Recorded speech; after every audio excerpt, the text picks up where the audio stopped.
One thing about me is I would never allow a man to treat me anything less than literal royalty. Let's talk about how hard it is to determine when you need to end a situationship. Men don't need more than 2 to 3 years of being in a relationship to know if they want to marry you. Jobs that my future husband cannot have. Marriage isn't the goal for most men anymore. Modern day dating has already killed that dream. A lot of men are intimidated by women with an opinion. And at this age, at 30 years old, it's a little bit harder to date. If you don't know if you want to marry someone after being in a relationship with them for 2 years, when is it the right time to end a situationship? They put themselves in situationships, then be surprised when they're stuck there for years.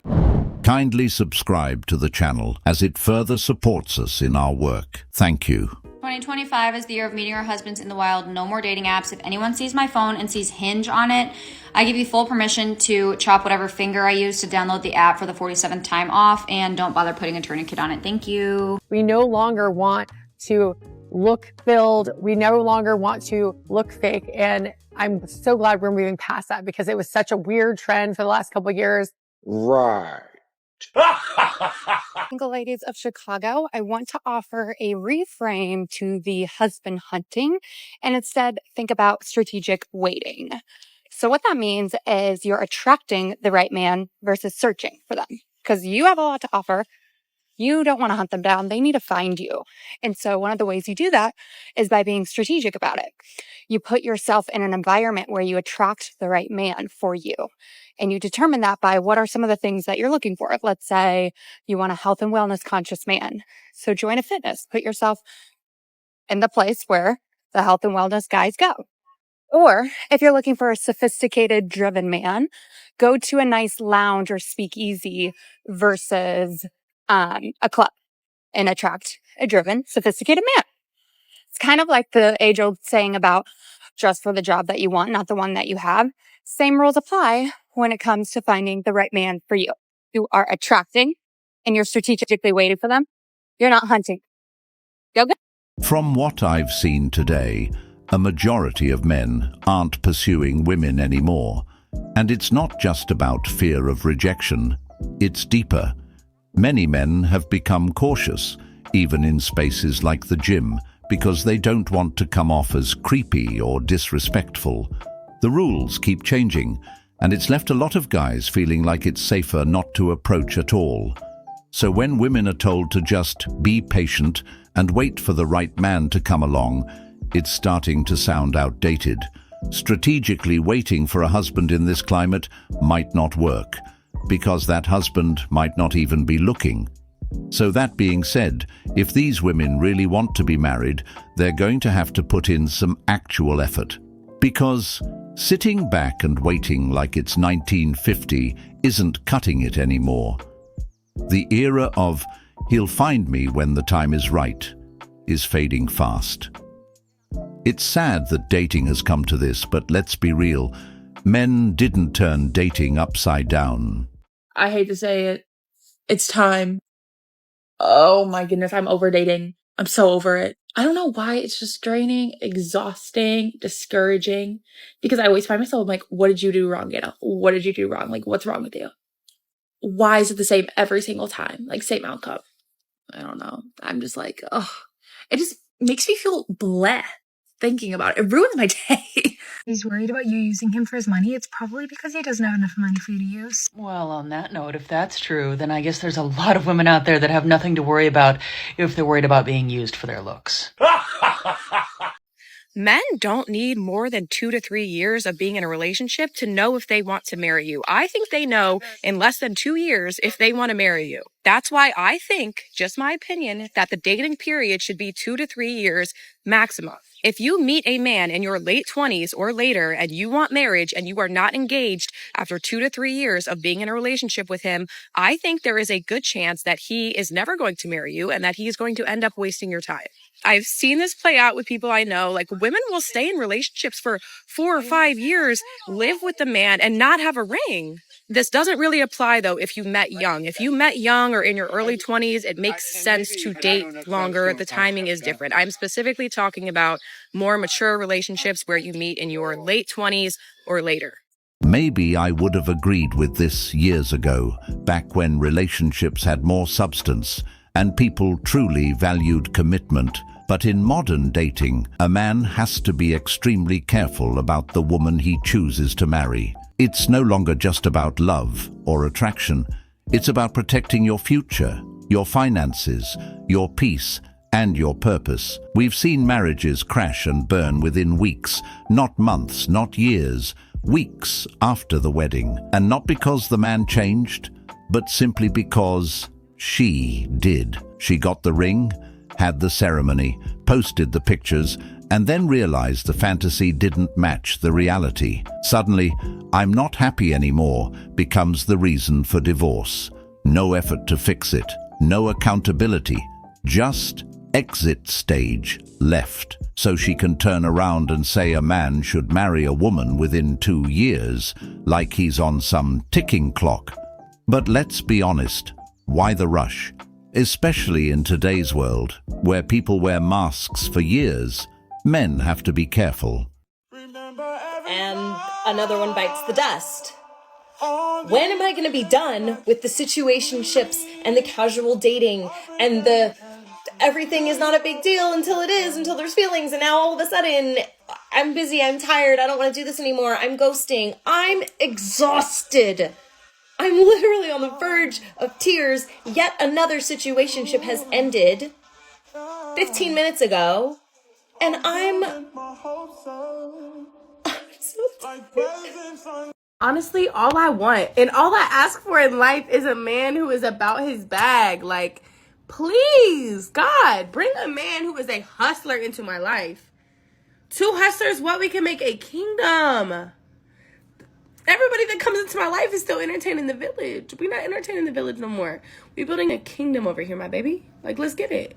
Where's my husband? This is so ghetto. If you're about to go on a date and you want this man to literally worship you, to start giving you princess treatment automatically, and to become obsessed with you, this is what you need to do. First things first, the way that this man is going to treat you and the way that he's going to see you depends fully upon what you are embodying. You automatically default to embodying the kind of girl who just hopes that he's gonna like her, just hopes that she gets princess treatment, and automatically goes into her masculine energy and isn't radiating like she's the prize. He is automatically going to be like, and like see himself as the prize, and you will probably go into chasing him and trying to prove your worth to him. But if you want to be the ultimate it girl, you want to make him obsessed with you, you want to make him spoil you literally on the first date, this is what you have to do. This is a gate-kept secret that I only put some people on. What I do before I go on a date, before I meet anybody, is I pull out my phone and I pull out something that I downloaded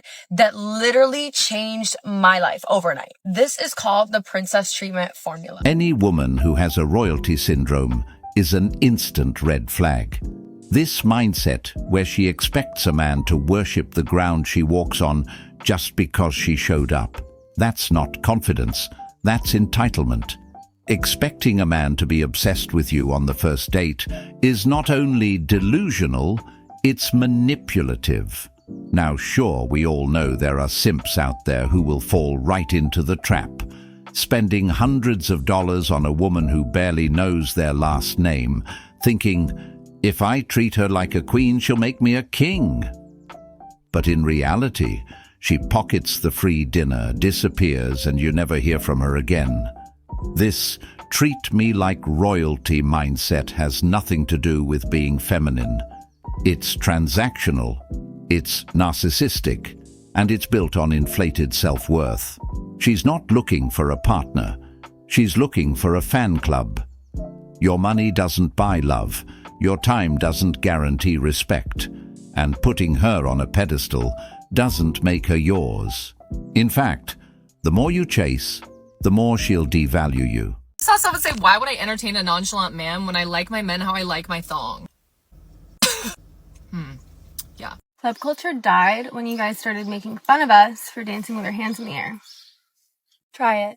Let's talk about how hard it is to determine when you need to end a situationship. So a little bit of context, I've been in a situationship with this guy for around 2 months, and when I tell you it is some of the funnest times I've had with someone, I am not lying. I don't know why the situationships I get myself into are like some of the best connections I've had. I don't know the science behind it, but whew, it's frustrating. And I think the hardest part is that when we have these conversations about the fact that like we're basically dating, they just don't seem to go anywhere. And I've kind of gotten to the point where I'm like, what are we doing? And I think the hardest part of justifying a situationship with someone who doesn't want a relationship with you is understanding your self-worth and understanding if your time is actually going to something that's valuable. And honestly, I think the point that I've reached is that we're not going to be in a relationship anytime soon. It's kind of starting to affect my mental health, and it's also starting to affect the way that I'm actually putting myself out there. And for those reasons, I feel like I'm pulling a Dragon's Den, and I think I need to say that I'm out. Yeah, this girl is clearly confused. She walked into a situationship, no title, no commitment, no clarity, thinking it was magically gonna evolve into a full-blown relationship, like somehow vibes and just going with the flow were gonna lead to a ring. And now that it didn't, now it's messing with her mental health. Suddenly, she's online talking about knowing her worth and healing after months of ignoring every red flag and playing house with a man who never claimed her. Honestly, it's kinda funny. Because here's the thing, she knew what it was, but she thought she could change him, thought if she gave enough time, attention, intimacy, and maybe even sex, he'd wake up one day and say, "Wow, I should make her my girlfriend." Nah, that's not how it works. She also mentioned that it's stopping her from finding real relationships.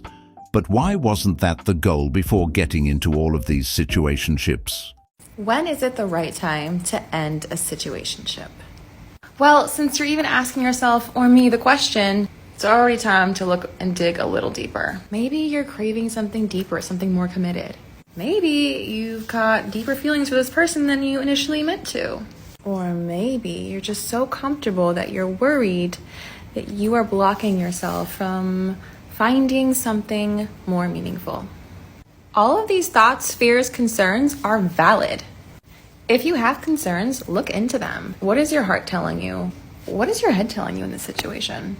Talk to the other person. Figure out where their head's at. Is this situationship in alignment with your dating goals?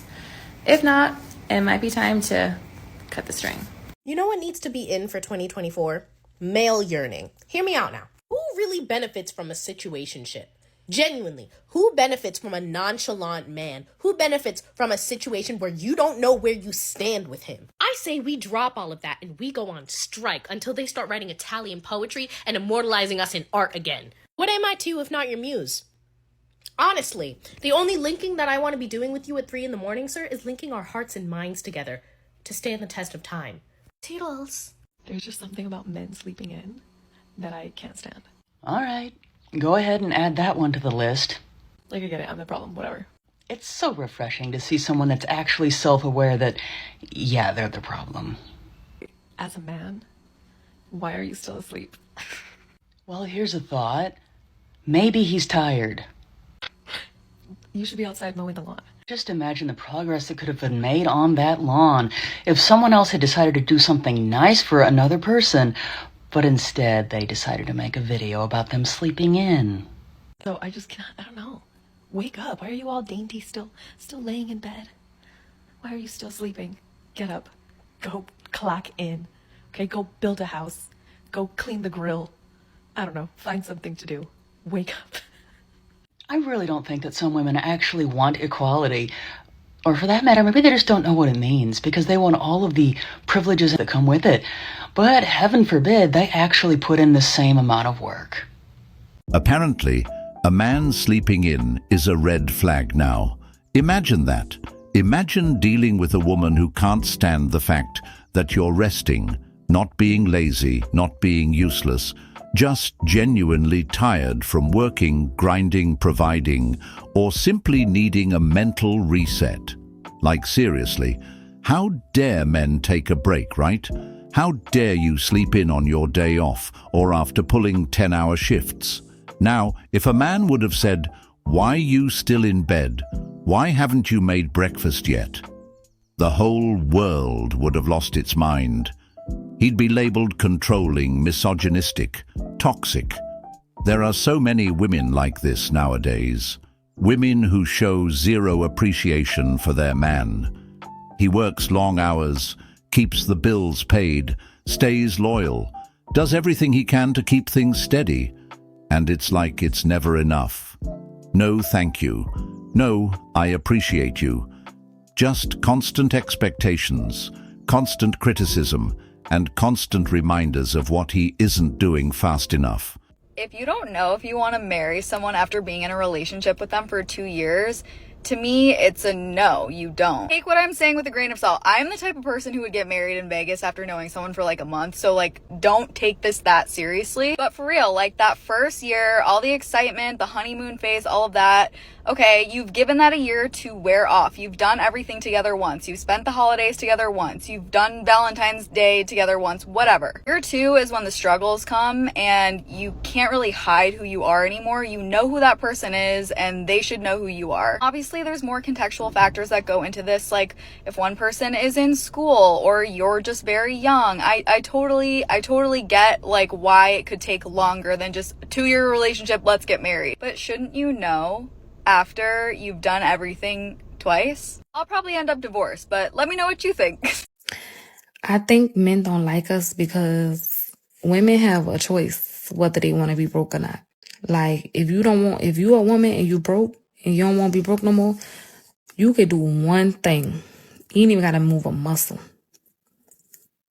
All you got to do is wake up and like the dude that likes you a little more than you like him.